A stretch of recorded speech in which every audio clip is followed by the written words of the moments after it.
How to sign up for Lyft using Google. Prefer using Google account for apps? Here's how to sign up for Lyft with Google. Launch the Lyft app on your device. Now tap on Get Started, then select Continue with Google. A list of your saved Google accounts will appear. Tap the one you want to use. Lyft will sync your email and name automatically.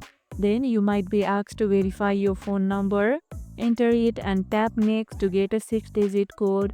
Enter the code and you are done. You'll be taken to the home screen with your new account all set up. If your Google accounts don't appear, check that your phone is signed into Google. Comment below if your account didn't link right. And that's it. You are officially signed up and ready to ride with Lyft. And if this video helped, hit the like button, share it, subscribe and leave a comment. Thanks for watching and I'll see you in the next one.